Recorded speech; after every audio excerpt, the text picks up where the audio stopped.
अड्ड्यामध्ये आम्हाला बस ड्रायव्हरांचे फोन येत आहेत, तुम्ही जाऊन साहेब भेटा अड्ड्यामध्ये, आमच्या बसेस लावून घ्या म्हणून.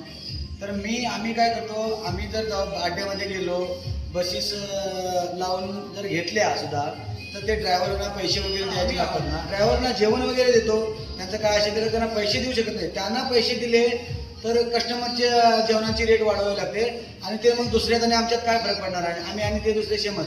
मी कस्टमरच्या जेवणाची रेट कुठल्याही वाढवू शकत नाही. ड्रायव्हरना जेवण फ्री देऊ शकतो. तर तुम्ही कस्टमरना फोर्स केला पाहिजे की आम्हाला बाबा हॉटेल संगीतामध्ये थांबायचं आहे, तिथं थांबा म्हणून. आणि ड्रायव्हरना पण मी एक सांगतो की जर तुमची बस हॉटेल संगीतामध्ये थांबते असं समजलं तर सगळे कस्टमर तुमच्याच बसमधनं येणार. तुम्ही भले 1-2 वेळा ट्राय करून बघा, कारण माझे जे व्हिडिओज आहेत ना आणि माझी टेस्ट वगैरे मी लोकांच्याकडे रिव्ह्यू घेतो, ते सगळ्या हर एक कस्टमरकडे पोचलेलं आहे.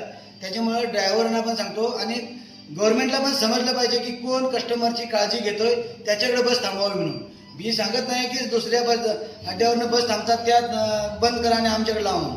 आमच्याकडे पण तुम्ही लावला तर तुमच्या बसमध्ये स्टाफ कस्टमर वाढणार आणि ते कस्टमर सगळं जेवणार. आता काय झालंय जरी तुम्ही कुठल्या ह्याच्यावर बस थांबले ना धाब्यावरती, तर इतकी जास्त रेट लावली जाते.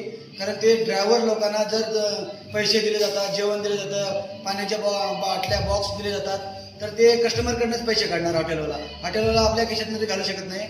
त्यासाठी लोक कुरकुऱ्यावरनं किंवा चहावरनं थंड्यावरनं ॲडजस्ट करून जातात.